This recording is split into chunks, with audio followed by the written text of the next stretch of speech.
Coming? I'm starting. Oh, okay.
Om Namo Bhagavate Vasudevaya. Om Namo Bhagavate Vasudevaya. Om Namo Bhagavate Vasudevaya.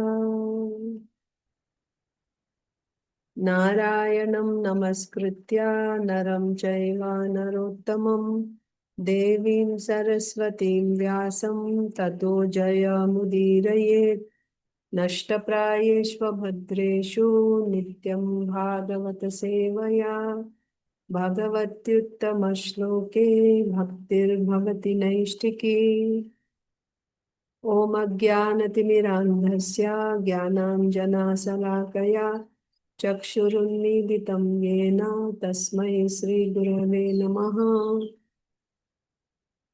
Nama Om Vishnupadaya Krishna Presthaya Bhutale Srimate Bhaktivedanta Swami Niti Namine Namaste Saraswate Deve Gauravani Pracharine निर्विशेषा शून्यवादी पाश्चात्य देशतारिणे जय श्री कृष्ण चैतन्य प्रभु नित्यानंदा श्री अद्वैता गदाधर श्रीवासादि गौर भक्त वृंद हरे कृष्णा कृष्ण कृष्णा हरे हरे हरे राम राम राम हरे हरे ग्रंथराज श्रीमद् भागवतम की जय श्रीमद् भगवद गीता की जय श्रील प्रभुपाद की जय समवेत गौर भक्त वृंद की जय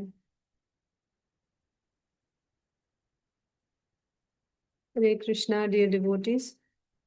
I welcome you to today's Srimad Bhagavatam for All session. Today is April 5th, 2026. We are reading from Srimad Bhagavatam, Canto 10, Chapter 8. Lord Krishna shows the universal form to Mother Yashoda. And in this chapter, we are reading about the name-giving ceremony of Krishna and Balaram by Garga Muni. So yesterday we saw Garga Muni finally agreed to perform the name-giving ceremony of Krishna and Balaram because Nanda Maharaj said nobody will come to know about it except for Nanda Maharaj. The workers who work in the Goshala will not come inside because everybody is gone to the pastures. His brothers or the mothers of the children, Yashodamai, Nanda Maharaj, Yashodamai and Rohini, none of them will know about it. He will keep them in the house. And then Gargamuni said that, but what about, how are you saying it's going to be secret when you play musical instruments and, when you arrange for feast and chanting mantras by all the brahmanas, everyone will come to know. How you are saying it's going to be secret? So then Nanda Maharaj said, no, nobody will come to know about it because we won't do all that. We will not do the, we won't play any musical instruments and we won't call anyone. All that festivities will happen later. Now you simply do whatever mantras, the swasti vachanam, whatever swasti ayana vachanam, whatever mantras that are supposed to be chanted during name giving ceremony, you chant those mantras and you just give them the name. And then finally Garga Muni agreed. And Nanda Maharaj also went and looked around and saw nobody was there. And then Garga Muni took the boys in his lap and started the ceremony. So we also read yesterday, first of all, he named Balaramji. So he said, this boy, Rohini Putra, because he will give pleasure to his suhrida. That means to his friends, to his relatives, to his family members, because he will give them pleasure by his wonderful transcendental qualities. He will be known as Rama. He will be akyasyate, means he will be called, right? He will be called. Not that I am giving him the name. Because of this quality, he will be known as like that, Rama. That was one name. What was the other name? Baladhikyad balam viduhu. Because he has extreme strength, bala. He will be known as Bala. That is another name. And then Yadunam aprithak bhavat sankarshanam ushantyapi. He will be known as Sankarshan also because of uniting both the families. That means Nanda Maharaj's family and Vasudev's family. You see, Vasudeva and Nanda Maharaj have the same origin. They are descending from the same lineage. However, at a certain point, they became two separate lines. But Balaram will unite both these families, Nanda Maharaj's family and Vasudev's family. That means he will be related, he will be close with Nanda Maharaj's family and also Vasudev's family. And if at all there are any disagreements, he will solve those and unite them. For this reason also, he will be known as Sankarshan.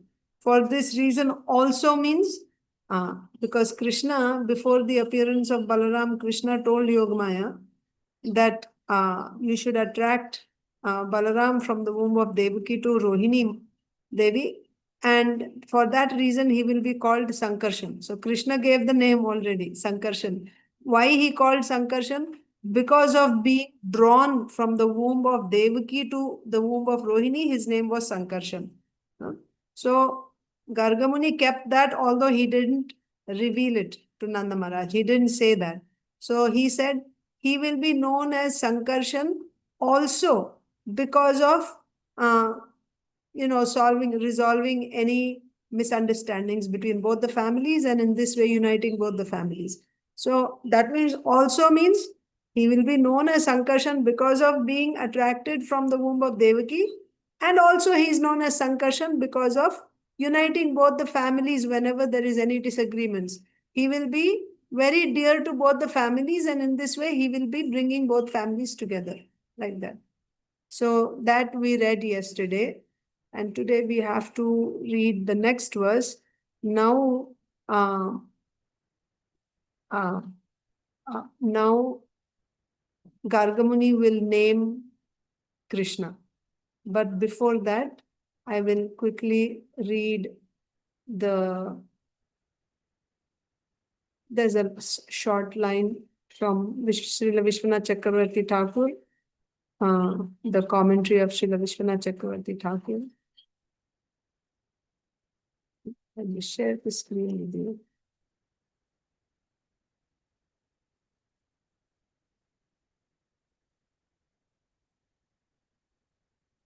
So, about the 12th verse, this is Srila Vishwanath Chakravarti Thakur's commentary. Garga Muni speaks, O Nanda, because your lineage and Vasudev's are the same, and because Balaram will unite your two families, he will be called Sankarshan. Then the Harivamsa says, so this is Srila Vishwanath Chakravarti Thakur telling us, the Harivamsa says, amongst all the Yadus, you, Nanda Maharaj, are most dear to me. Who's saying? Garga Muni saying. Garga did not reveal here that Balaram was transferred from the womb of Devaki to Rohini and thus given the name Sankarshan for that reason. So now let's read the 13th verse, the next verse. I don't know if we read the purport to this yesterday. Let me go and check quickly. Yesterday.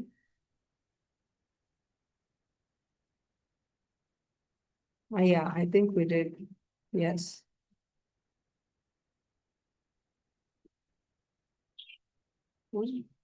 Baladev was actually the son of Devaki, but was transferred from Devaki's womb to that of Rohini. This fact was not disclosed. According to the statement in Harivamsa, Garga Muni did disclose to Nanda Maharaj that Balaram would be known as Sankarshan because of uniting families, Yaduvamsa and Vamsa of Nanda Maharaj, one of which was known as Kshatriya and the other as Vaishya. Both families had same original forefather, the only difference being that Nanda Maharaj was born of a Vaishya wife, whereas Vasudeva was born of a Kshatriya wife. Later, Nanda Maharaj married a Vaishya wife and Vasudeva married a Kshatriya wife. So, although the families of Nanda Maharaj and Vasudeva both came from the same father, they were divided as Kshatriya and Vaishya. Now, Baladev united them and therefore he was known as Sankarshan. So, we finished that yesterday. Today, we are reading the next verse. Āsan varṇās trayo asya gṛhṇato nuyugaṁ tanūḥ śuklo raktas tathā pīta idānīṁ kṛṣṇatāṁ gataḥ āsan varṇās trayo asya gṛhṇato nuyugaṁ tanūḥ śuklo raktas tathā pīta idānīṁ kṛṣṇatāṁ gataḥ. So asya means this. Now remember, Garga Muni has both Kṛṣṇa and Balaram in his lap, one on each side, on either side. He sat Kṛṣṇa and Balaram. So he gave the names, or he said what would be the names of Balaramji. Now Garga Muni is talking about Kṛṣṇa. So he's saying asya. Asya means of Kṛṣṇa. Asya gṛhṇato nuyugaṁ tanūḥ. So this boy, he assumed, or he assumes, he accepts a different body in each yuga. He keeps changing his bodies. Okay? Gṛhṇato, that means he keeps accepting a different body in each yuga. What type of body? Assuming 3 different colors. Āsan, varṇās, trayo. That means 3 colors.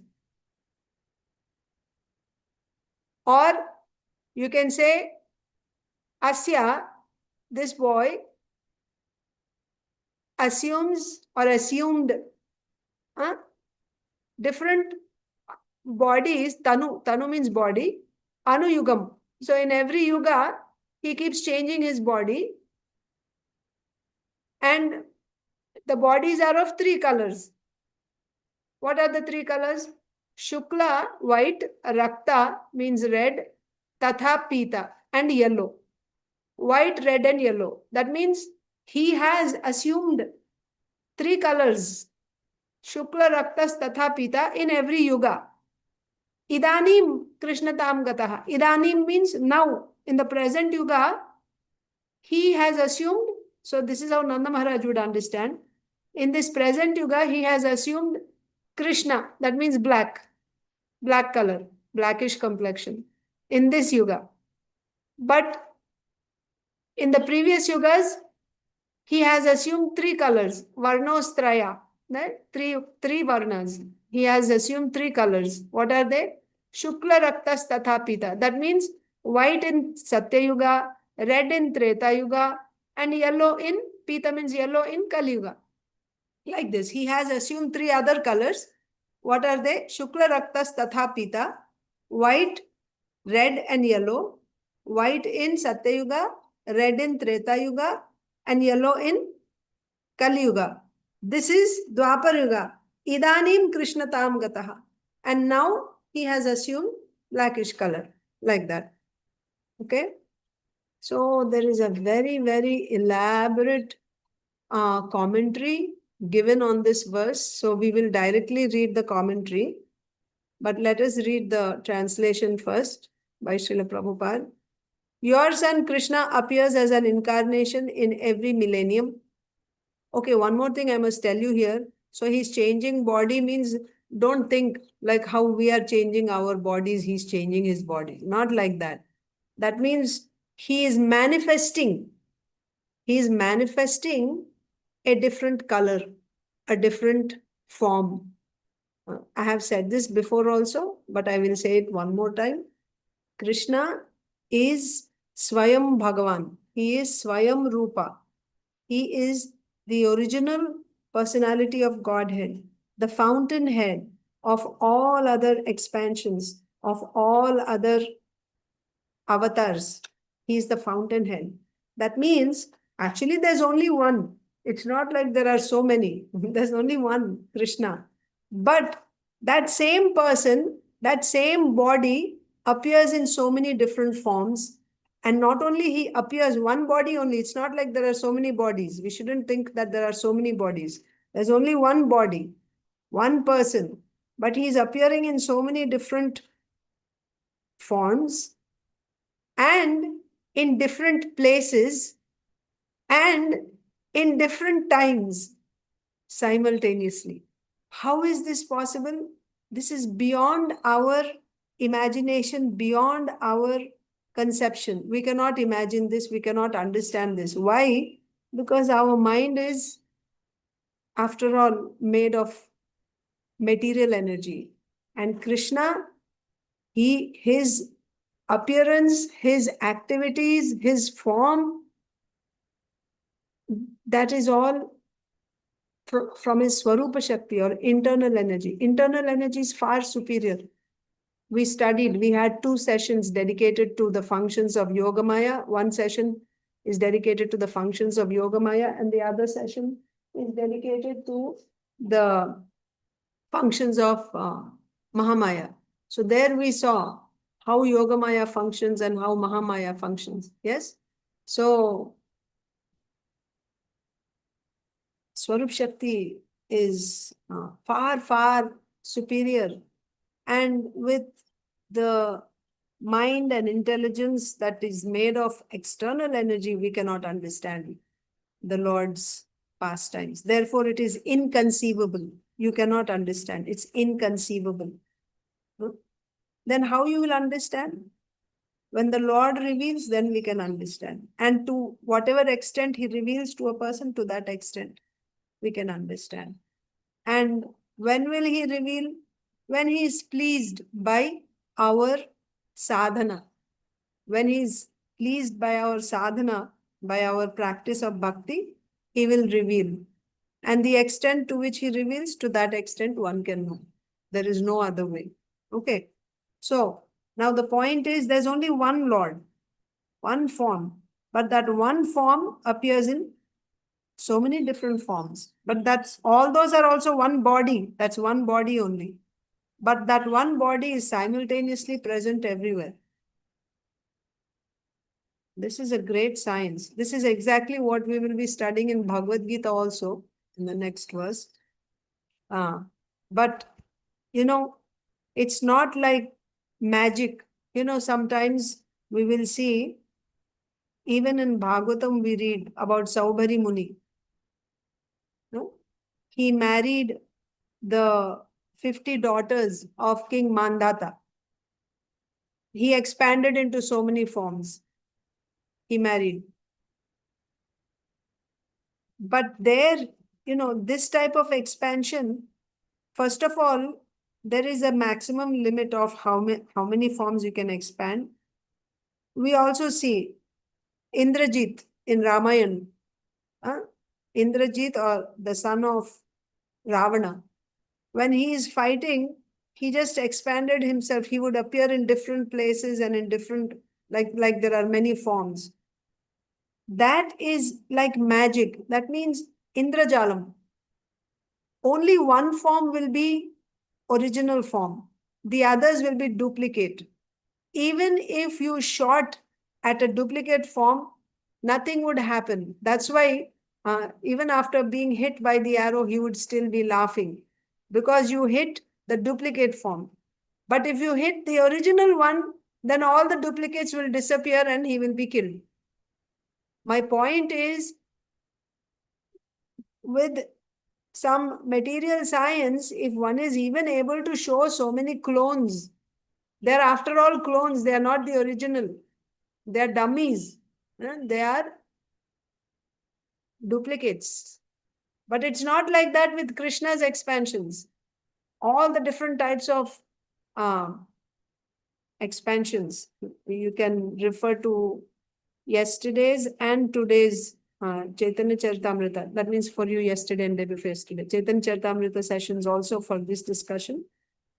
We discussed about the Swayam Rupa, Swayam Prakash, how Prakasha is again of two types, Vaibhava and Prabhava. Then also Tadekatma Rupas. In Tadekatma there is Vilasa Murtis and Swamsha Murtis. Within Vilasa Murtis again you have Vaibhava and Prabhava. That means how many varieties. And in Swamsha you have Purushavataras and Leelavataras. In Leelavataras you have all Matsya, Kurma, Varaha, Lord Rāmacandra, Lord Narasimha, like this, all these avatars are there. And then again you have Avesha. Avesha means Shakti-avesha avatars. So many varieties of the Lord's expansions are there. But it's only one Lord, one body, but appearing in so many forms. That's the point. Appearing in so many forms. And forms are also, some forms are identical, the other forms are different. They're different. The form is different. Why he's appearing in so many different forms? Or how he's appearing? Let's say, how is he appearing in different forms? So the Lord has 100% qualities, Kṛṣṇa. And for the sake of a particular pastime, he only manifests a certain percentage of his potencies. He is parāsya shaktir vividhaiva śrūyate. He is accompanied by unlimited potencies. They are all his energies. Energies and the energetic cannot be separated. But he is not manifesting all his energies. He will manifest certain energies for the sake of a particular pastime. And when he is manifesting certain energies, he appears in a particular form. And that form can only evoke a particular rasa in the devotees. You take Lord Rāmacandra. Lord Rāmacandra evokes dasya rasa in his devotees. And also Sakhya rasa amongst his brothers. But that Sakhya rasa is Aishwarya-yukta Sakhya rasa he can evoke. Can Lord Rāmacandra evoke Parakiya rasa in his devotees? Never. He cannot do that. Parakiya rasa means evoking, like others' wives. Right? He's attracting others' wives to himself. No, that doesn't happen. Similarly, Lord Narayan, he will evoke dasya rasa in his devotees. Can he evoke madhurya rasa, vatsalya rasa, sakhya rasa? Lord Narasimhadev, can he evoke sakhya rasa in his devotees? Somebody will see Lord Narasimhadev as his friend, as his buddy. No. You understand? That means only a certain portion. Whereas Kṛṣṇa, because he is the fountainhead, he can invoke all different types of rasas. Dasya rasa, sakhya rasa, vatsalya rasa, madhurya rasa, in that also swakiya, parakiya. And then as a child, as a baby, then as a boy and as a youth, he can attract, he can invoke so many rasas in his devotees. So therefore Kṛṣṇa is Swayam Bhagavan. He is the original fountainhead. He is the original Supreme Personality of Godhead.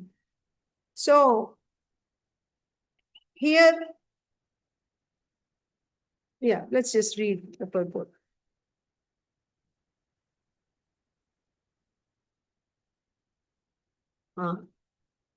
So here, idānīṁ kṛṣṇatāṁ gataḥ, this is what I wanted to tell you. We will read in the commentary also, but just because I want to show you in the verse, idānīṁ kṛṣṇatāṁ gataḥ does not only mean that now he has assumed a blackish color. That is there. But idānīṁ kṛṣṇatāṁ, kṛṣṇatāṁ means kṛṣṇata, kṛṣṇata. That means Kṛṣṇa-ness. Like you say weakness, coldness. Like that, kṛṣṇata means Kṛṣṇa-ness. That means Kṛṣṇas, that kṛṣṇatāṁ. Now he has assumed kṛṣṇatāṁ. What does that mean? Kṛṣṇatāṁ means Kṛṣṇa includes all the various forms. They're all there in Kṛṣṇa. That means the previous white color, red color, black color, and yellow color. Black is now yellow color, and so many other forms of the Lord. There are different varieties of, in Swamshas also, you have different types of avatars. You have Yuga avatar, you have Manvantara avatar, you have Purusha avatar, you have Leela avatar, Shaktyavesh avatar. So many types of avatars are there. All of them are there in Kṛṣṇa. So, what is Garga Muni saying? That previously he assumed, so in every yuga he assumes a different color, but now he has assumed kṛṣṇatāṁ. idānīṁ kṛṣṇatāṁ gataḥ. That means, idānīṁ kṛṣṇatāṁ gataḥ means now he has assumed kṛṣṇatvaṁ. That means that original personality of Godhead Kṛṣṇa, who includes all the different forms and all different colors, that he has manifested now. This is that boy in my lap. Okay? So now let's read Srila Prabhupada's purport. Partially explaining the position of Lord Kṛṣṇa and partially covering the facts. Garga Muni indicated, did I read the purport? Let me read again. Your son Kṛṣṇa appears as an incarnation in every millennium. In the past, he assumed 3 different colors, white, red, and yellow. And now he has appeared in a blackish color.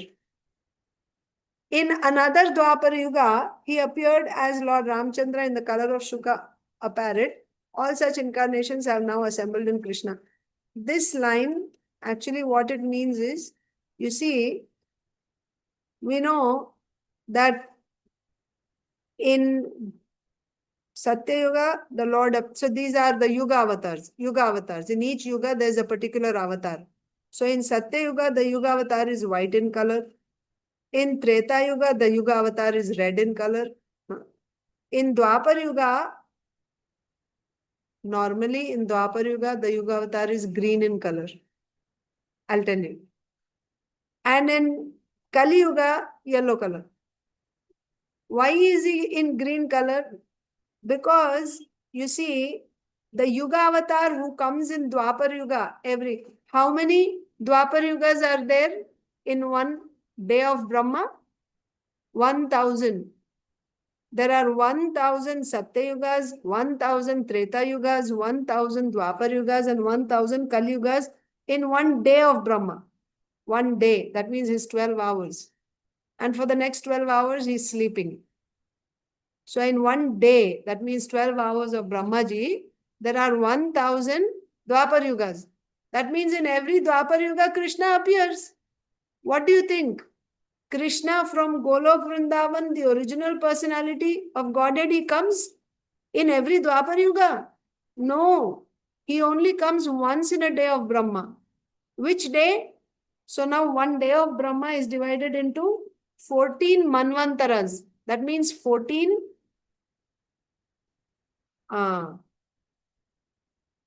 terms of government. Like, you have, in India, you have 5 years, right? The term of one government is for 5 years. Like that, in Brahmaji's one day, there are 14 terms. So each term is called one manvantara because it is ruled by one Manu. How many cycles of 4 yugas will be there in one manvantara? You said there are 1,000 cycles in one day. So divide 1,000 by 14. That comes to 71. In each term, there are 71 cycles of Satya, Treta, Dvāpara, Kali. In each term, there are 71 cycles of Satya, Treta, Dvāpara, Kali. Okay? I mean, I can draw right also, but I think you're following. If you have any, if you want me to write, just let me know. So, in 71 in one manvantara. So like this, how many are there? 14 manvantaras are there. We are in which one right now? We are in the 7th one. 6 are finished. First, second, third, fourth, fifth, sixth. 6th one is Chakshusha manvantara. Right now we are in Vaivasvata manvantara. Vaivasvata Manu is our Manu. So this manvantara is called Vaivasvata manvantara. In every day of Brahma, in the 7th manvantara, one manvantara has how many cycles? 71 cycles, right? In those 71, in the 28th cycle, okay, in every day of Brahma, and in that day also, particularly in the 7th manvantara, in that 7th manvantara also, 28th Dvāpara-yuga. So in the 28th cycle, there will be Satya, Treta, Dvāpara, Kali. The Dvāpara-yuga, 28th Dvāpara-yuga of the 7th manvantara, only once in this manvantara, in this Dvāpara-yuga, original Kṛṣṇa from Golok Vrindavan descends. That's why idānīṁ kṛṣṇatāṁ gataḥ means kṛṣṇatāṁ, the original Kṛṣṇa. He's here. That Kṛṣṇa, original Kṛṣṇa of Golok Vrindavan, he is of black complexion. He's of black complexion. He comes only once. And in the same yuga cycle, 28th yuga cycle, in Dvāpara-yuga, Kṛṣṇa appears, and the Kali Yuga after that Dvāpara-yuga, Sri Chaitanya Mahaprabhu appears. So Sri Chaitanya Mahaprabhu also comes only once in a day of Brahmaji. Who is Sri Chaitanya Mahaprabhu? He is original Kṛṣṇa with Radha Bhav. Once in a day of Brahma. Now, what about the remaining 999 Dvāpara-yugas? Who's coming? Who's coming in the remaining 999? Because Dvāpara-yuga also has a Yuga avatar. Who comes? Kṛṣṇa comes. But that Kṛṣṇa is not the original Kṛṣṇa from Golok Vrindavan. In Vaikuntha, also there is a Kṛṣṇa. But that Kṛṣṇa is not black.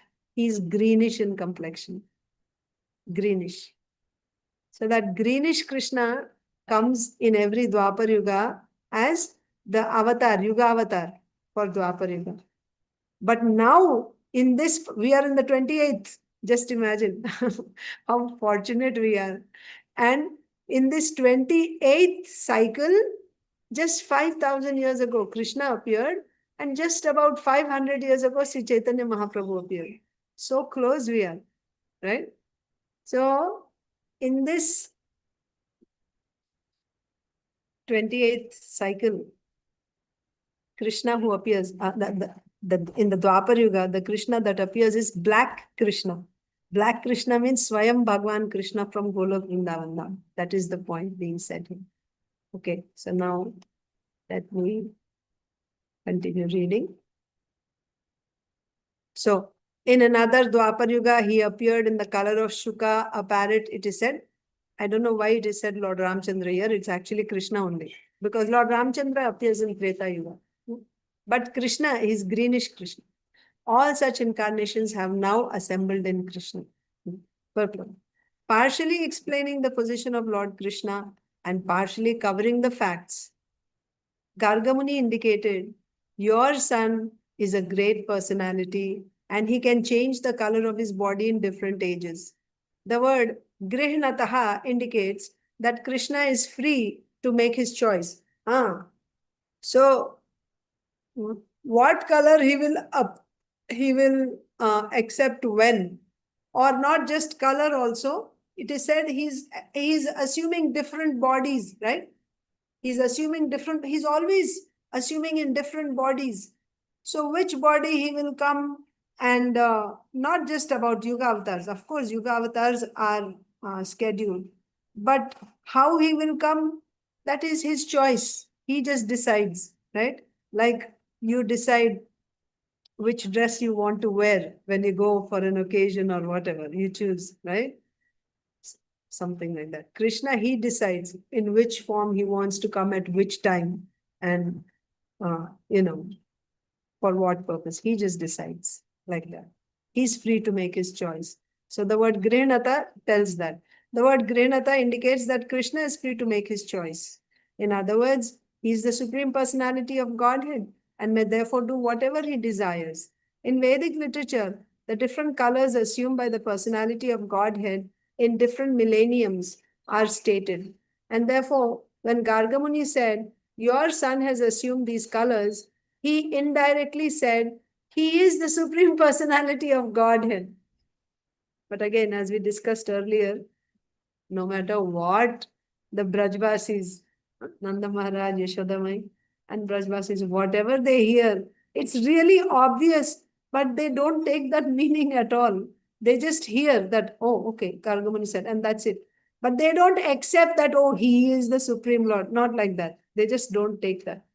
So, when he said that, because it is there in Shastra, right, that the Lord assumes in different colors, he comes in different colors, that is there in Shastra. So when he said that your son comes in these different colors, he's actually telling them your son is the Supreme Lord, right? He indirectly said he is the Supreme Personality of Godhead.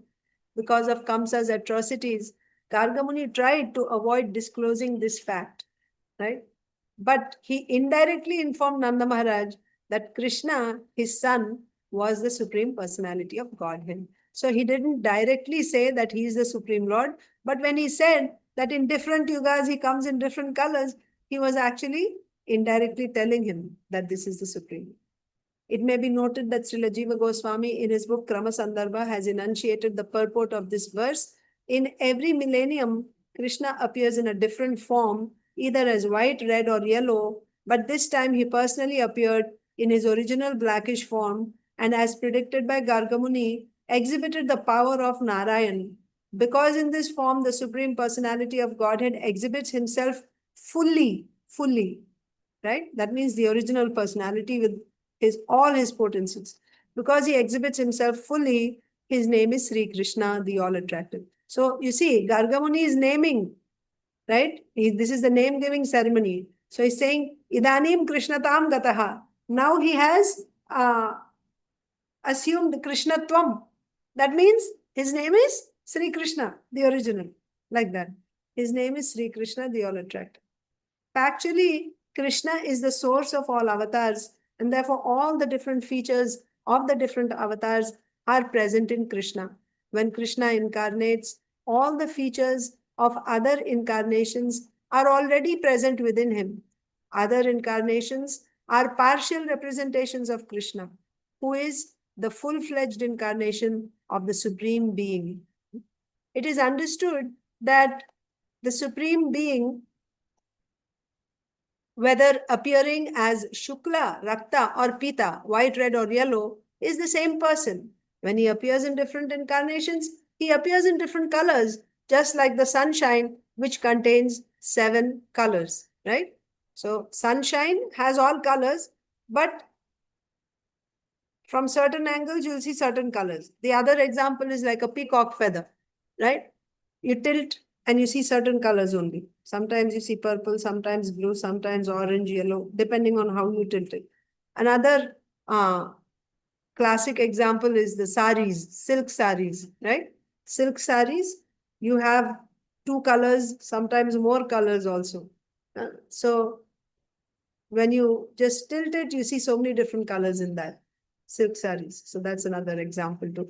That means all colors are there, but depending on how you tilt it, you see those colors become manifest. Similarly, all these avatars, incarnations, expansions are there in Kṛṣṇa, and he just manifests one particular form for the Leela, for a particular Leela. So when Kṛṣṇa is there, everyone is there in him. That's the point.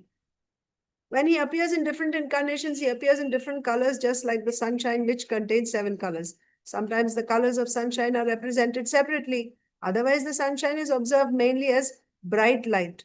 The different avatars, such as the Manvantara avatars, Leela avatars, and Dasha avatars, are all included in the Kṛṣṇa avatar. What do you mean by avatar? Avatar, because Kṛṣṇa is also called avatar. Actually, Kṛṣṇa is avatari. That means all avatars are coming from him. Therefore, Kṛṣṇa is avatari. Still, Kṛṣṇa is also called avatar. Avatar means one who descends from a higher realm to a lower realm. That means one who is descending from his abode, right? From the spiritual abode, he is descending here to this material, to perform pastimes. He is descending in this material world. That is an avatar. So because Kṛṣṇa is also descending from Golok Vrindavan Dham, in that sense, he is also called an avatar. But otherwise, Kṛṣṇa is avatari. That means the one from whom all other avatars are issuing forth. Yes, Mataji. Amal Sundari Mataji. Hare Krishna, Mataji, Dandvat Pranam, all Guru Shri Prabhupada. Mataji, just can you go over one more time? You said that Krishna is coming in different colors and exhibiting due to the Leela that is he has to perform in, he will be performing in a particular body, the different rasas are invoked. But Krishna, as Krishna, you said, will appear. I just missed that point. Acha, acha, acha. Just what that. I'm saying, yes, Madhuri. So, Kṛṣṇa is the original Supreme Personality of Godhead. Mhm. He has all the energies and all the. So, what is a particular avatar? When you say whether Narasimha avatar or Matsya avatar or Varahadev, it's Kṛṣṇa only manifesting a certain portion of his potencies. Yes, And when Mataji. he's. I got that. I'm asking Krishna as complete, like with Krishna.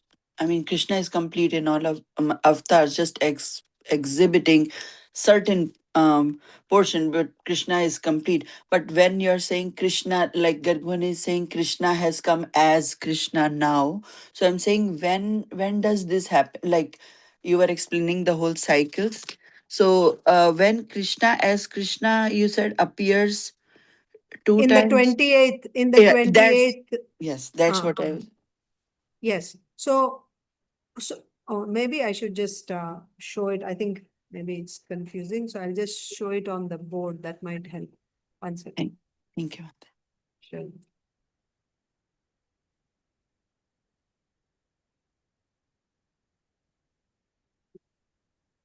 So you're seeing the whiteboard now? No, Mataji is still seeing the translation. Oh, okay.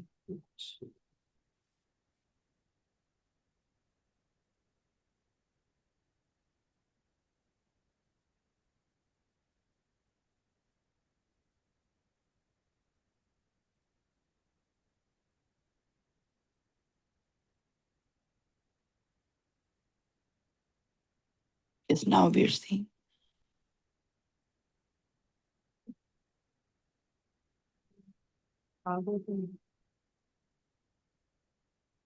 Okay.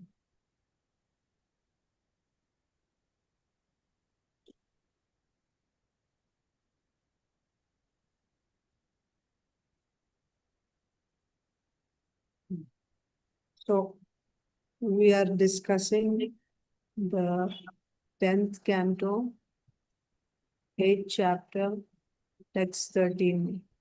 idānīṁ kṛṣṇatāṁ gataḥ.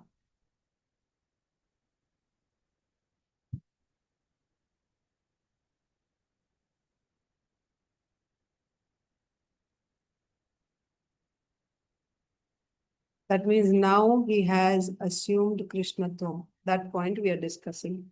So the point is that one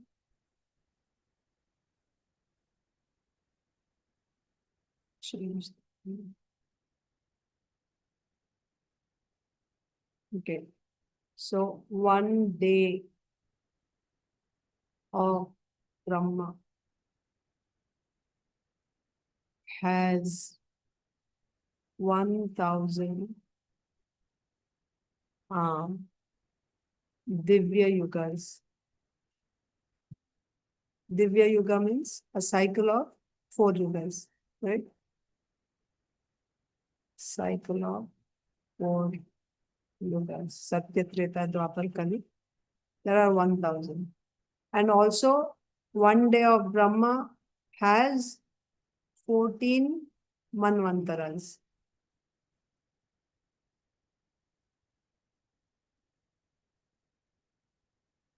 And one manvantara has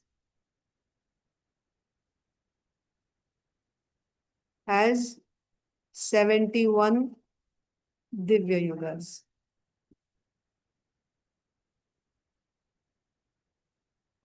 Okay.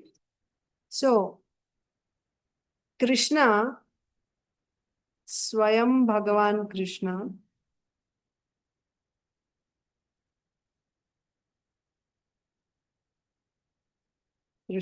that means Swayam Bhagavan Kṛṣṇa means Kṛṣṇa of Goloka, okay? Of Goloka. He is black. And he appears once in a day of Brahma.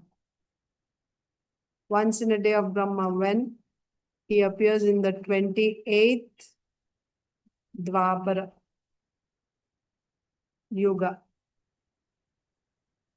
of 7th Manvantara.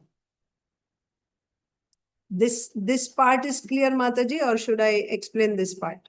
Yes, Mataji, that's This is clear, clear. na? Yes, yes. This is clear.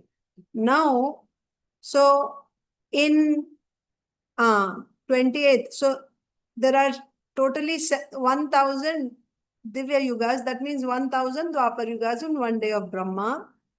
Only in the 28th Dvāpara yuga, original Kṛṣṇa from Goloka is coming.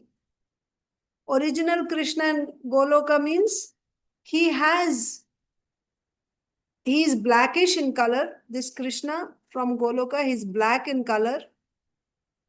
And he has all the potencies. That means all avatars are in him. All avatars in him. That means I gave the example of peacock feather.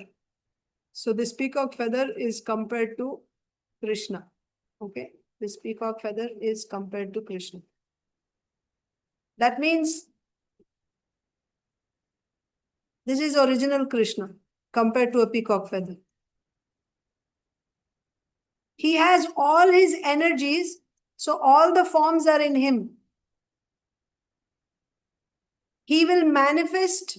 So whatever other forms that you are seeing in the remaining, so not only in just other Dvāpara yugas, in Satya Yuga, Dvāpara Yuga, Treta Yuga, Kali Yuga, and how many avatars are coming? This is only a list of Yuga avatars that we are seeing. In Satya Yuga, there is white, Treta Yuga, red, Dvāpara Yuga, black, and Kali Yuga, yellow. This is only Yuga avatars we are talking about. There are other types of avatars. There's actually no counting how many types of how many avatars there are. You have Leela avatars like Matsya, Kurma, Varaha, Vamana, Lord Rāmacandra. So many Leela avatars are there. Manvantara avatars. That means there are 14 Manvantaras. In each Manvantara, there's a specific avatar that comes. For example, we are in the 7th Manvantara. Our Manvantara avatar is Vamandev. Like that. So there are Manvantara avatars. Then there are Purusha avatars, Guna avatars, Shaktiavesh avatars. All these avatars are there in Kṛṣṇa. All these avatars are present in Kṛṣṇa. How? Because it is Kṛṣṇa only just manifesting a certain amount of his potency, and he looks like that. So when Kṛṣṇa shows certain potencies, he will look like Lord Rāmacandra. He will look like, and he will, all qualities of Lord Rāmacandra. Right?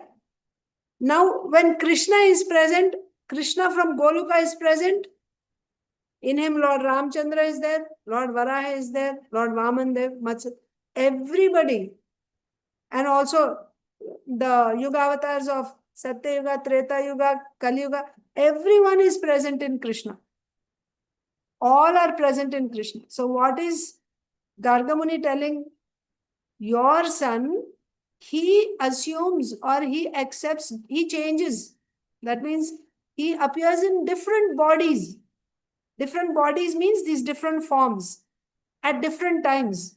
There are so many different bodies he's coming. And also in different yuga, he comes in different colors. In Satya Yuga, he comes in white color. In Treta Yuga, red color. In Kali Yuga, yellow color. idānīṁ kṛṣṇatāṁ gataḥ means one meaning is now he has come in black color. But not only that, now idānīṁ kṛṣṇatāṁ gataḥ means now he has assumed. That means in Satya Yuga, when he appears, only partially. Right? Only certain potency of the Lord is manifested in Satya Yuga when he comes in śukla, white color. When he comes in Dvāpara-yuga, other Dvāpara-yuga also, greenish colored Kṛṣṇa comes.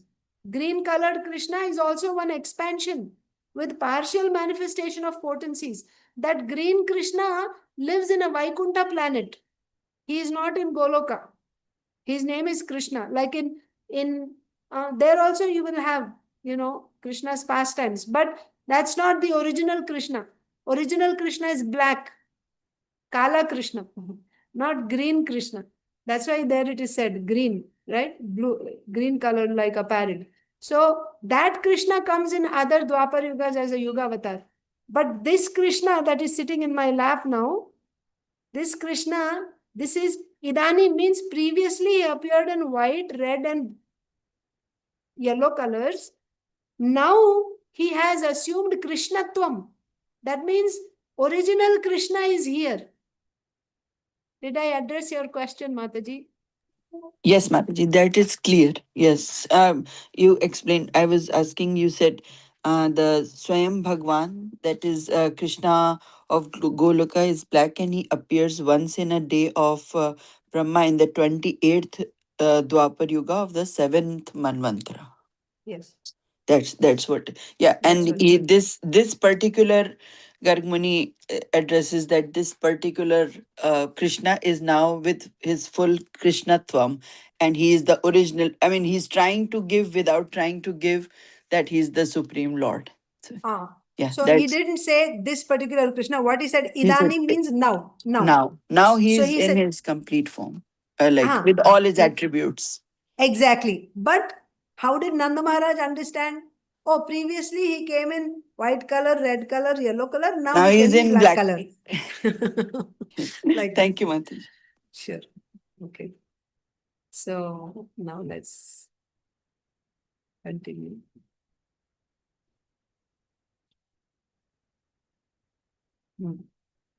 So Srila Prabhupada is explaining here that I'll just read again. Factually, Kṛṣṇa is the source of all avatars, and therefore all the different features of the different avatars are present in Kṛṣṇa. They're all there in Kṛṣṇa.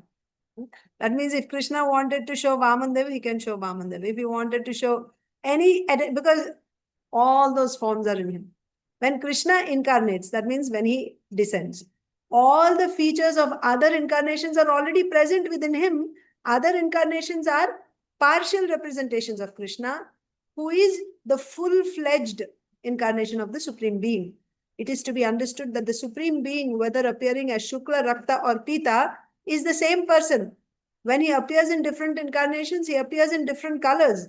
Just like the sunshine, which contains 7 colors, sometimes the colors of sunshine are represented separately. Like we say, right? Viddhi, right? Violet, indigo, like that. You show different colors. But actually, if you just look at the light, it's just white light, bright white light, like that. Otherwise, the sunshine is observed mainly as bright light. the different avatars, such as the Manvantara avatars, Leela avatars, Dasha avatars, are all included in Krishna avatar. When Krishna appears, all avatars appear with him, as described in Srimad Bhagavatam, 1st canto, 3rd chapter, text 26. Avatarahya sankhya asankhya. There is no counting how many avatars there are. Harehe satvanidher dvijaha yatha vidasinaha kulyaha sarasahasyu sahasrashaha. So how many avatars are there is being explained.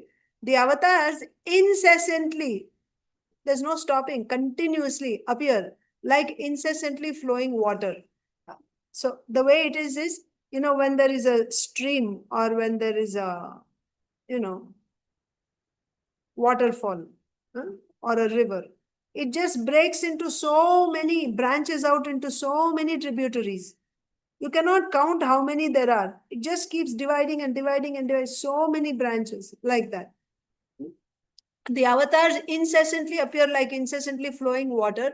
No one can count how many waves there are in flowing water. And similarly, there is no limitation of the avatars. And Krishna is the full representation of all avatars because he is the source of all avatars. Krishna is Amshi, like you say, Avatari or Amshi, whereas others are Amsha, part of Krishna. This is also very interesting, right? When you say Amshi and Amsha, there is now one objection raised by the opponent. What is the objection? If Krishna has one Amsha, right? One Amsha of Krishna is Rāmacandra, if you're saying, that means you are able to break the spirit into parts. But we hear that spirit cannot be. Then if you can separate one away from there, then how he'll remain complete? So if you're saying part of Krishna, Amsha means what? Our understanding of Amsha means a limb, right? A part. So one limb. So now if you say Lord Rāmacandra is one Amsha, one portion of Krishna. So when there is Lord Rāmacandra, that means Krishna's one portion is separated. That means you're separating. How is that happening? How can you separate spirit like that? An objection is raised. So in answer to that, the answer is this Amsha is not according to your understanding of Amsha. This is not calculated on the material, in the material way. The way materially we understand. I have one pizza and I cut one slice, right? So this is one Amsha of the whole pizza. You cannot calculate the Lord's Amsha the way you calculate Amshas of a pizza or something else in this world, right? One portion. It's not like that. So there, whatever we explained before, right? He's full, but he's just showing, he's manifesting certain portion.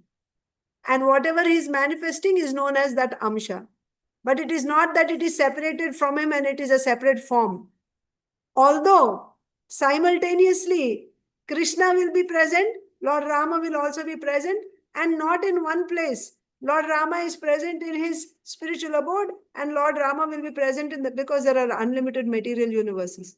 At all times, all pastimes of the Lord, that means Lord Rāmacandra, Lord Narasimhadev, Lord Vamandev, Lord Matsyadev, everyone's pastime is happening at every moment. That means at every moment, Ramachandra's pastime is happening. In the material world also, material universe, in one universe, right now at this moment, Lord Rāmacandra is appearing, baby Ramachandra. And then at this very moment, Lord Ramacandra is now, entering into the forest. At this very moment, his Abhishek, he's being crowned as the king, like that. At every moment, all pastimes of the Lord are happening. And not just Lord Ramachandra's, Lord Krishna's pastimes are happening. All his pastimes are happening at every moment. At every moment, all the pastimes. Like as soon as in one universe, Putana is killed, immediately in the next moment, Putana is being killed in some other universe. So all the pastimes of the Lord, in all his various forms, all transcendental forms, and all the pastimes are happening at every moment. So can you imagine in how many places simultaneously the Lord is present? That's why it is achintya. You cannot calculate with your mind. It is not possible. It's mind-boggling if you even try to calculate. Imagine. That is the Lord. So when you say amsha, don't think that one portion is separated from him. It's one person, one body only. It's one body. It's not different bodies. Same with Paramatma. When we talk about Paramatma, Paramatma is in my heart, Paramatma is in your heart, her heart, his heart. So we should see that there are so many forms, so many bodies of Paramatma. No, there's one Paramatma, one body, but he's simultaneously present everywhere. How is that? I cannot imagine, I cannot understand, because for me, if I'm here, if I have something here, then it is not there in the other place. If it is there in that place and this place, that means there are two, isn't it? But the Lord is not two, he's only one. But he appears in so many forms. But that's only one form, that's only one body. One person, one body, appearing in so many forms. Varieties of forms, multiple times, different places, different times. Past, present, future, he's there. This is Achintya. So, Acharya is explaining, my dear friend, when you calculate about amsha, this is not amsha like you calculate amsha in the material world. It's not like that. It's not like that. It's not that it is separated from him no. So Kṛṣṇa is amshi. That means he is the original source of all these different amshas. That means different forms that are manifested. He's the avatari or the amshi. Whereas others are amsha, part of Kṛṣṇa. All living entities. And again in amshas also you have swamsha and vibhinnamsha. Swamsha means like the Lord in whom sakshat parabrahmatvam is present. That is swamsha. The Lord, original Lord, Supreme Personality of God. Vibhinnamsha means his potency is invested in a living entity. That is vibhinnamsha, separated form. Like Lord Brahma, Lord Shiva. Right? They're separated. It's not swamsha, separated. In case of Brahmaji, a living entity is empowered. In case of Lord Shiva is neither living entity nor swamsha. He's a different category. In between. Like that. So, but the original is Kṛṣṇa and he's called Amshi. All other personal expansions or, like Swamshas, they are called Amsha. Vibhinnamsha, Swamsha, both, they're all Amsha. All living entities, including us, living entities, including us, are Amshas. Mamaiva Amsho Jiva Loke, Jiva Bhuta Sanatana. Kṛṣṇa is saying, they're all my Amshas. What type of Amshas are we? We are not swamshas, personal expansions. We are vibhinnamshas, separated expansions. These amshas are, so how we are amshas? We are his energy. We are his energy. He has internal energy, marginal energy, external energy. We are his marginal energy. In that sense, we are part and parcel of the Lord. These amshas are of different magnitude. Humans, that means different potencies. Human beings who are minute amshas and the demigods, then Vishnu Tattva, all other living beings are all part of the Supreme. Nityo Nityanam Chetanas Chetananam, Katha Upanishad says. That means amongst all eternal beings, he is the chief eternal being. Chetanas Chetananam, of all the conscious living beings, he is the chief. Eko bahunam yo vidadati kaman. But what is the difference? His chief means he is the maintainer and all others are maintained by him. Kṛṣṇa is the full representation of all living entities. And when Kṛṣṇa is present, all avatars are included in him. Avatars means everything, all his energies, everything is included. All living entities are included. His external energy is included. When you say Kṛṣṇa, Kṛṣṇa means everything. The material world, spiritual world, everything. Because all this is his energy. So when Krishna, like Srila Prabhupada gives the example, when the king is going, all his entourage goes with him. So when you say Kṛṣṇa, you cannot separate Kṛṣṇa from his energies, all his energies. That means all of us, the external energy, material world, everything is there. When you say Kṛṣṇa, everything is there, like that. All spiritual world, all his expansions, all avatars, everything, that is Kṛṣṇa. Complete. Okay. So Kṛṣṇa is the full representation of all living entities. And when Kṛṣṇa is present, all avatars are included in him. The 11th canto of Srimad Bhagavatam describes the incarnations for each yuga in chronological order. So when we go there, we will discuss. The Bhagavatam says, Krite Shuklas Chatur Bahu. That means, Krite means Satyuga. In Satyuga, he is white color and he is four-armed. Four-armed, like Lord Narayan. But he is white in color. Tretayam Rakta Varṇosav. In Treta Yuga, he has red color, red complexion. Dvāpare Bhagavan Shyamaha. Okay. So he is dark complexion. When you say Shyama, Shyama means black. So that is original Kṛṣṇa. Okay. And Kṛṣṇa Varnam Tvisha Kṛṣṇam. So in Kali Yuga, the Lord who appears is Kṛṣṇa Varnam. That means he belongs to the category of Kṛṣṇa. He is Kṛṣṇa only. Tvisha means his color is aKṛṣṇa, not Kṛṣṇa. Although he is Kṛṣṇa, but his color is not Kṛṣṇa. The opposite of Kṛṣṇa. So he is yellow, like that. So we actually see that in Kali Yuga, Bhagavan has appeared in pīta varna, or a yellow color, as Gaur Sundar. Although the Bhagavatam speaks of Kṛṣṇa Varnam. Kṛṣṇa Varnam, Varnam means color, but Varnam also means category. So Kṛṣṇa Varnam Tvisha aKṛṣṇam. Why two times they will say? Kṛṣṇa Varnam, if you say he is black color, and then Tvisha aKṛṣṇam means his color is not black. Does it make sense? It becomes ambiguous, isn't it? Kṛṣṇa Varnam Tvisha aKṛṣṇam. If you take Kṛṣṇa Varnam to mean black color, then Tvisha aKṛṣṇam means his bodily complexion is not black. Doesn't make sense.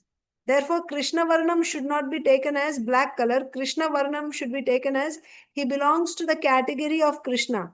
He is Kṛṣṇa himself. But his complexion is not black. Like that.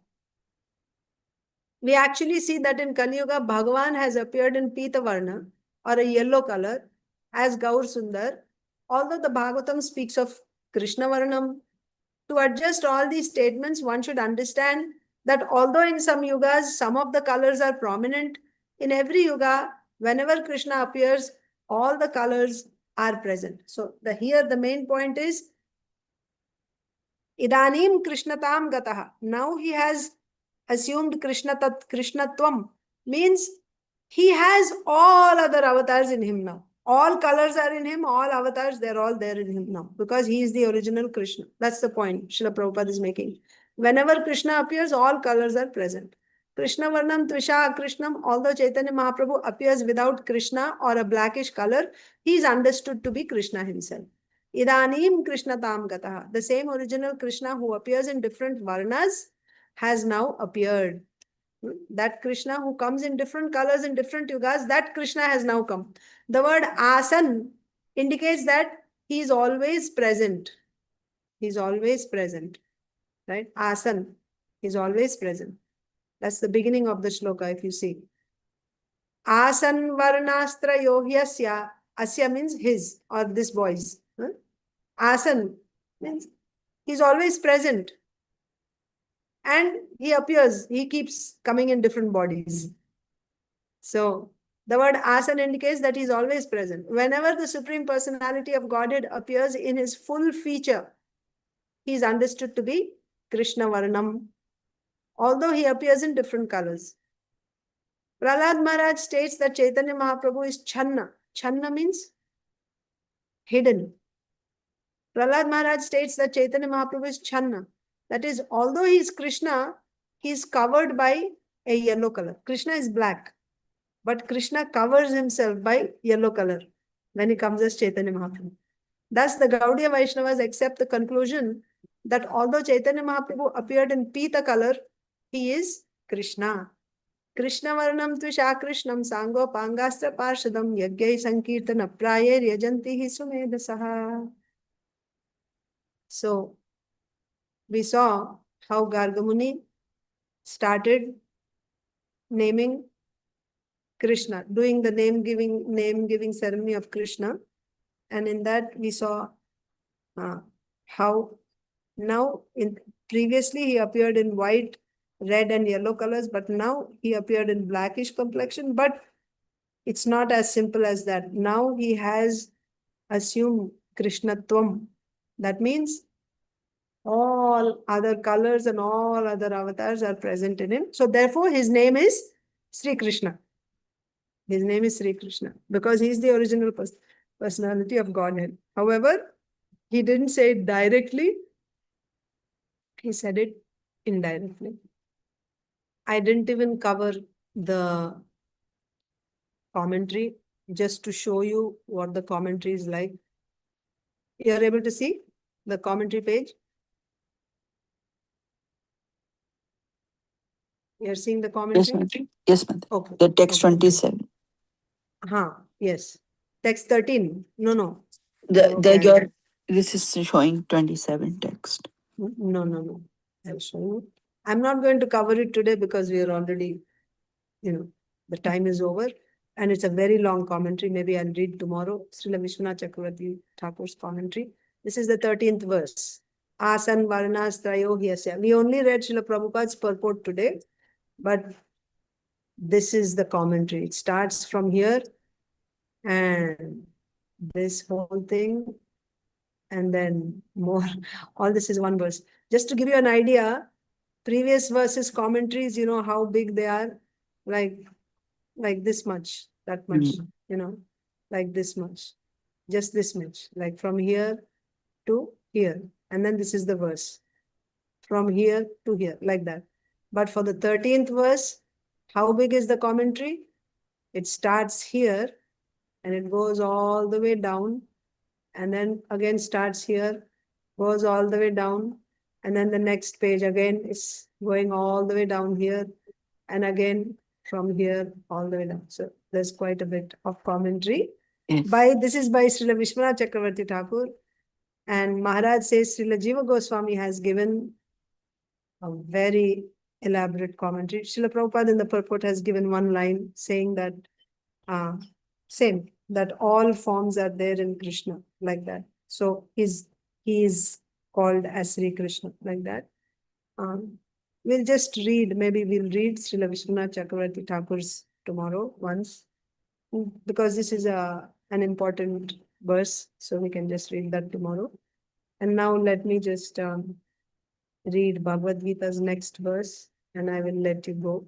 It is Sunday morning for all of you. So yesterday in Bhagavad Gita, we read,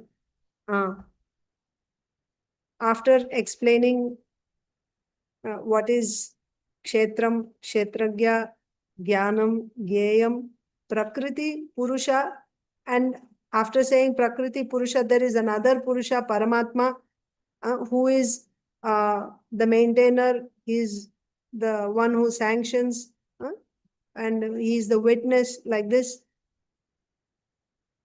Then Kṛṣṇa said that one who knows means who realizes this purusha, prakriti, and along with the prakriti, along with the gunas, that person will be liberated. Then Kṛṣṇa explained how to realize this Paramatma. We talked about Paramatma. He is also the purusha. But how does one realize this purusha? Because when you realize this purusha, Paramatma, then you will be liberated. How to realize this Paramatma? Now in the 25th verse, Kṛṣṇa began to speak of the various sadhanas. What are the different sadhanas? So dhyana means bhakti, by meditating on the Lord. Some people realize Paramatma by meditating or by doing bhakti. Others realize by jnana yoga, tattva vichar, or by sankhya yoga. And still others, they've practiced nishkama karma yoga, like this. Then in yesterday's verse, we saw Kṛṣṇa saying, Still others, they don't have any knowledge of these different sadhanas, but they have one quality. They hear from authorities. And simply by hearing from authorities, they accept and they follow. They don't have the knowledge of the whole thing, but by accepting, when there is an authority, then on the word, I must tell you one thing here, actually. There is, you're seeing the transcendental diagram? No, I think I'll have to share it. No, Mother.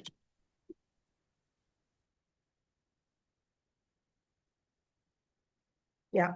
So,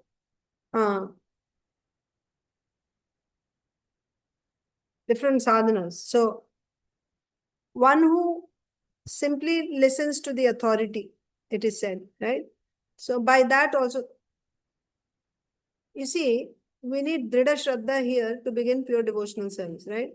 How do we get dridha shraddha? Dridha shraddha means you have to get it from Shastra.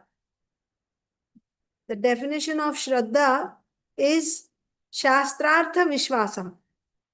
You get conviction in the conclusion of Shastra. That means after hearing Shastra and contemplating on it, you believe whatever is said in Shastra. For that, you have to hear Shastra. So, one who gets this type of dridha shraddha, this dridha shraddha is called shastriya shraddha. Your faith is rooted in scripture. It is not sentimental faith. But sometimes you can have loka parampara jata shraddha, if you have heard of that before. Loka parampara jata shraddha means you have a lot of respect for your grandfather. Your grandfather is a great devotee. And because you love your grandfather, whatever he tells you, you do. He tells you, my dear, you just every day, you worship the deity like this, you chant the names of the Lord. Because you have love for your grandfather, you do whatever you said. This is, you are hearing the authority. You have this quality of accepting authority. If the authority is bona fide and you don't have Shastriya Shraddha, you didn't hear from Shastra, but you have faith in authority. When you hear from them, you follow. So by Loka Parampara Jata Shraddha also, one can actually do Shuddha Bhakti. Do you know? Because you have this quality of accepting authority and you follow. However, if you begin pure devotional service on Loka Parampara Jata Shraddha, that means Shraddha which is not rooted in scripture. Rather, you get faith many times in our devotees' cases also. The son becomes a devotee or daughter becomes a devotee, and because the daughter or son has become a devotee, gradually the parents also start chanting. They may not have that conviction, oh, because, like when you say Shastriya Shraddha means you will be convinced that I must do this, because that means you have to understand what is the position of living entity, what is the position of this external energy, what is the position of the Supreme Lord. You have to understand all these things very scrutinizingly, and then your Shastriya Shraddha will be formed. Once your Shastriya Shraddha is formed, nobody can break it. Even if your, guru falls down, or the person who brought you to Krishna consciousness fell down, or whatever may happen in the whole world, your faith will not shake. Your faith will be firm because your faith is rooted in Shastra, Shastriya Shraddha. But if your faith is coming from Loka Parampara, Lok mane people, Parampara, in some Parampara, It can be that I'm studying in an IIT college, and in my IIT college, they have this satsang or whatever. Some of my classmates, IIT or my seniors, IIT seniors, they have become devotees. Oh, wow. So, this is cool. I will also do. So I went with them to the temple. It's fun. I'm also doing. Now, for some reason, if the people who brought you to Krishna consciousness, if they leave, you will also leave. Because the reason you are practicing Krishna consciousness is these people who brought you. So there is no harm in beginning devotional service by hearing from others and, by loka parampara, you are taking up. But that loka parampara shraddha should be turned into shastriya shraddha gradually. How you came, that's not so important. That's not important means, of course, you got some mercy. That's why you came. But if you don't make that loka parampara jata shraddha into shastriya shraddha, that means after coming, now you must get faith from Shastra. Why I am doing what I am doing? Why do I need to chant Hare Krishna? That is why you will see initially our kids also, right? Or even us as new devotees. If we came because my friend told me, or my sister told me, or my father, mother, neighbor, somebody told me. So initially we are very enthusiastic. We go to temple, we are chanting and everything. But if we are not making that faith strong, rooted in Shastra, what will happen is, now when everything is fun and it is interesting and you will do it. But when it becomes difficult, you have other reasons. Oh, I have such workload, study load and family and this and that. Now those things take precedence. Why? Because we didn't get Shastriya Shraddha. We are not convinced. We have to do, it's okay, but oh, this is more important, that is more important. Why we are not able to do? Why we are falling away? We didn't get Shastriya Shraddha. And also, of course, there's another thing. We have offenses. When we have offenses, then also, because of those offenses, our Shraddha is not, we are not able to, in spite of being in the association of devotees, in spite of hearing, we are not getting that faith to do. That is there also, certainly. Offenses are also there. But my main point is, it is possible. And we see many times, most of the times actually, by hearing, we just accept. And Krishna is approving here. Yes, because of your simple heart of listening to authorities, you accept it. That's very good. If you get a really bona fide authority and, like a pure devotee, and simply by taking their orders, you accept. And if you are under their shelter all the time and you're following, because you are obedient, right? You're faithful. Of course, you can get perfection. Why not?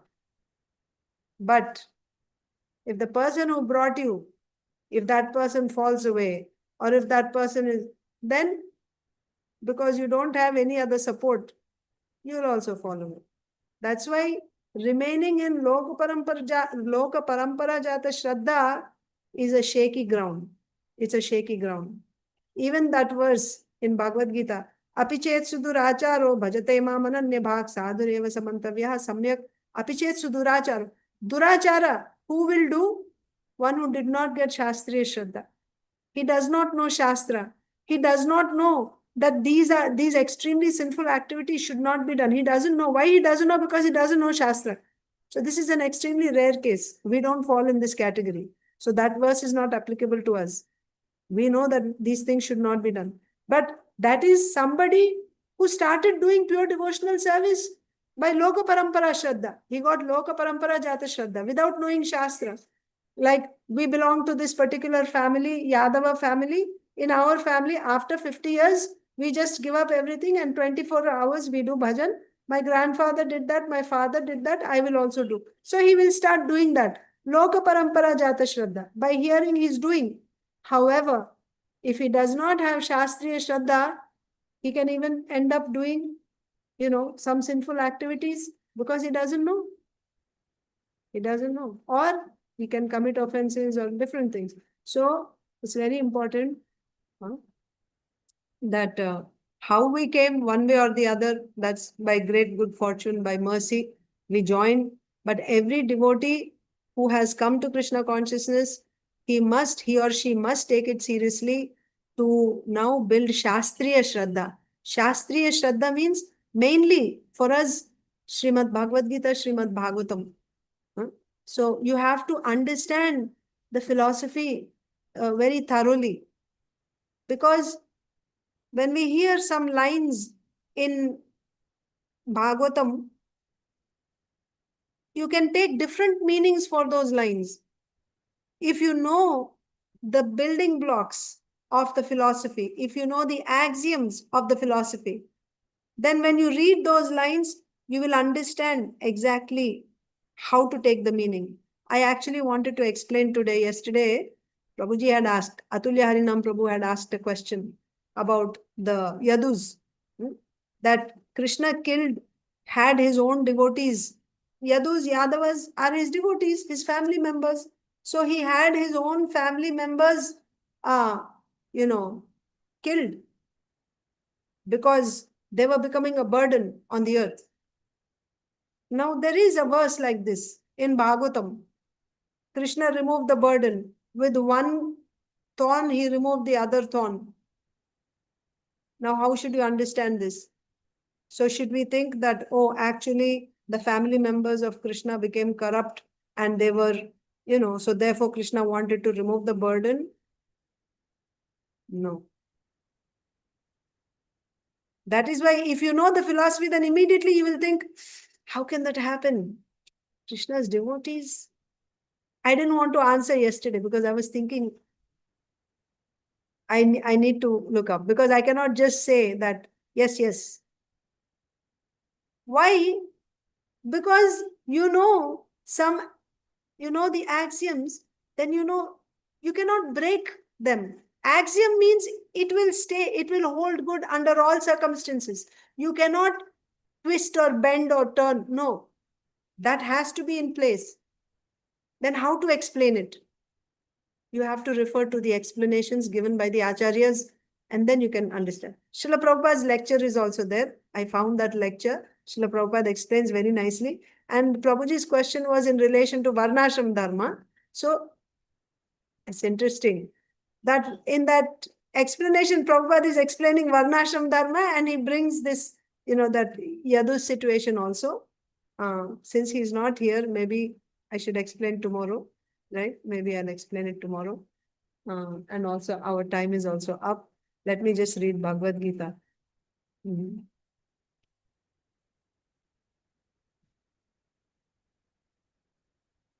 So this is text 26. What did Krishna say? Those who are, even though they're not conversant with spiritual knowledge, that means they don't know Shastra, but they begin to worship the Lord upon hearing about him from others. That's why I was saying, Loka Parampara Jata Shraddha. Because of their tendency to hear from authorities, they also transcend the path of birth and death. So if the authority is bona fide, and if the authority is there all the time and guiding, then he can also, yes, by Loka Parampara Jata Shraddha, also simply by doing bhakti 24 hours, you can transcend, yes. But as I said, it is a shaky ground, right? If the person who told you is not there, or if that person committed some offense or he fell down, then you will be lost. Like that. Okay. So what is the solution then? It doesn't matter. You may have come through Loka Parampara Jata Shraddha, or you may have come through, little Shraddha, some or other. Everyone must build Shastriya Shraddha. Everyone must build. You will see all our acharyas have given books. Why? Srila Prabhupada has given. Srila Bhaktisiddhanta Saraswati Thakur has given. Srila Bhaktivinoda Thakur has given. Go back, Srila Vishwanath Chakravarti Thakur, Srila Baladev Vidyabhushan. Then all our goes Srila Narottam Das Thakur. Then Srila Rupa Goswami, Srila Sanatan Goswami, Srila Jiva Goswami. Everybody has left for us so many books, Shastra. Why? To build Shastriya Shraddha. Text 27. Yāvat sañjāyate kiñcit sattvaṁ sthāvara-jaṅgamam kṣetra-kṣetrajña-saṁyogāt viddhi bharatarṣabha. Yāvat sañjāyate kiñcit sattvaṁ sthāvara-jaṅgamam kṣetra-kṣetrajña-saṁyogāt tad-viddhi bharatarṣabha. What is Kṛṣṇa saying here? After saying that, how to realize that Paramatma? How to realize? Through these different sadhanas. And even if you don't know anything, if you simply accept authorities, that is bhakti. By bhakti, by accepting authorities' instructions, also you can transcend. Then Kṛṣṇa is saying, yāvat sañjāyate kiñcit. Whatever you are seeing in this whole creation, sattvaṁ sthāvara-jaṅgamam, whether it is moving or non-moving, anything that you're seeing in this entire creation, whatever is born in this whole creation, whether it is moving or non-moving, it is nothing but a combination of kṣetra and kṣetrajña. kṣetra-kṣetrajña-saṁyogāt. So you take the example of a dog. Dog is a combination of kṣetra and kṣetrajña. Kṣetra means what? Body. Body means gross body and subtle body. Gross body consists of earth, water, fire, air, ether in the form of flesh, skin, bones, blood, etc. Hair, nails. Then what is subtle body? Subtle body consists of chitta, false ego, intelligence, mind, senses. Does a dog have gross body? Yes. Does a dog have mind, intelligence? Yes, it has. How do you know? Mind, what is the function of mind? Happiness and distress. This is the function of mind. The dog becomes happy by seeing one person and it becomes angry by seeing another person. It's not happy. So when it sees some people, it will bark for no reason. Why? Doesn't like. I don't like. But if it sees its master, somebody it likes, wagging the tail, it will go. That means dog has mind. Yes, it has mind. Subtle body is there. Intelligence is also there. Not as developed as human beings, but dogs also have intelligence. How you know? So, this example, I don't know, but I'm giving traditional Vedic society example, right? Dogs are not inside the house. They're not kept in the house. They just, they're living outside. They're, even if you give them food outside, after everyone eats in the house, whatever is left, you just put it outside and dogs will come and eat like that. So the dog will see that today I got food in this house, particular house. Then tomorrow he'll go to the same house. How? Memory, intelligence. Oh, yesterday I got food in that house. Again, he'll come there to the same house. You understand? That means dog also has intelligence, right? So it has some samskaras also, some impressions. Oh, that place I got food. Or in this place I got beaten, so I shouldn't go there. It has some samskaras. It has intelligence, chitta, mind. It has senses, right? They can smell. And by smell, they can tell. That's how they use dogs to catch criminals. Like that. So they have senses. That means it has subtle body, it has gross body. This is what? Subtle body, gross body. This is kṣetra. So dog has kṣetra. And there is a spirit soul. This external body, gross, subtle body is given to a spirit soul that is covered by avidya. So when you see a dog, what do you understand? It is a combination of living entity and all these material coverings, subtle and gross bodies. That means a dog is a combination of kṣetra and kṣetrajña. And of course, when you say kṣetrajña, there is individual living entity. There is also Paramatma. Without Paramatma, individual living entity cannot do anything. So Paramatma is also there in dog. So the dog is an example of a moving body. Of non-immovable body, take a tree. Tree also has gross body, subtle body. The tree that you're seeing, leaves, trunk and all that, that's gross body, roots. But there's also a subtle body. But the tree is in a very undeveloped stage.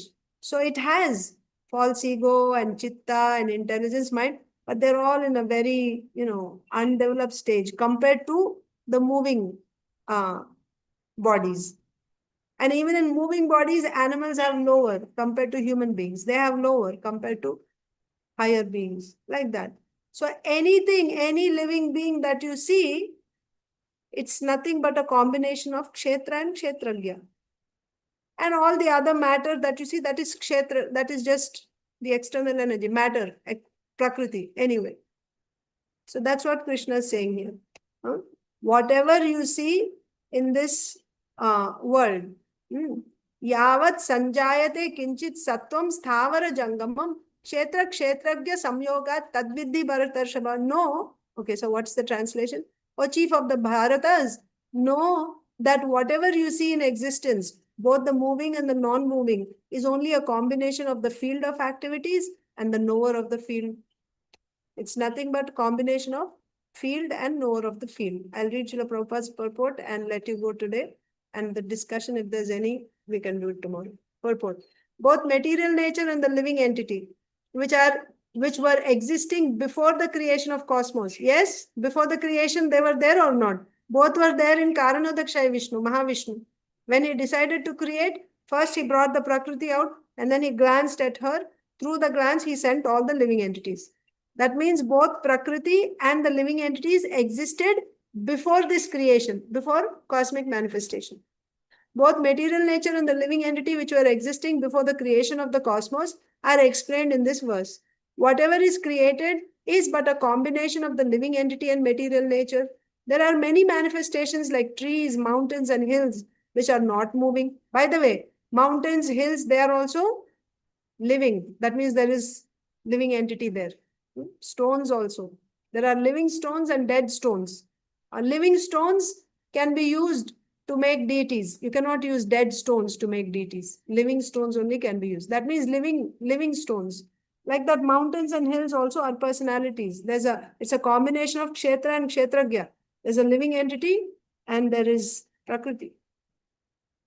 So mountains and hills which are not moving. So there are many manifestations like trees, mountains, and hills which are not moving. And there are many existences which are moving. And all of them are but combination of material nature and superior nature, the living entity. Without the touch of the superior nature, the living entity, nothing can grow. So mountains, they grow. Mountains, they grow. They also used to fly in the past. But because of a curse, their wings got cut off. But otherwise, they would fly also in the past. But we know mountains grow. How they are growing? Because they are living. Without the touch of superior nature, the living entity, nothing can grow. The relationship between material nature and spiritual nature is eternally going on.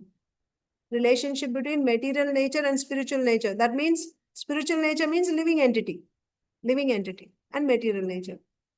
They are together. So this is eternally going on. That's why the other 13:20 verse, it is said, right? Prakriti and Purusha, both are anadi. And the relationship is also anadi. It is eternally going on. There's no beginning since when. The relationship between material nature and spiritual nature is eternally going on. And this combination is affected by the Supreme Lord. Therefore, he is the controller of both the superior and inferior natures. It is affected by the Supreme Lord. How? When he glanced on Prakriti, he put the living entities into Prakriti, isn't it? Like that. Therefore, he is the controller of both the superior and inferior natures. The material nature is created by him, and the superior nature is placed in this material nature. And thus, all these activities and manifestations take place. So, what is the lesson from 27th verse? The lesson is, whatever you see in this creation, everything is a combination of Prakriti and Purusha. And it is affected by the Supreme. So with that, we'll end today's session. Thank you all so much. Grantaraj Srimad Bhagavatam ki jai, Srimad Bhagavad Gita ki jai, Srila Prabhupada ki jai, Samaveta Gaur Bhakta Vrinda ki jai. Vancha kalpatarubhyascha kripa sindhubhyeva patitanam pavanebhyo Thank you, Mataji. Very grateful. Thank you. Hare Krishna. Thank you. Hare Krishna.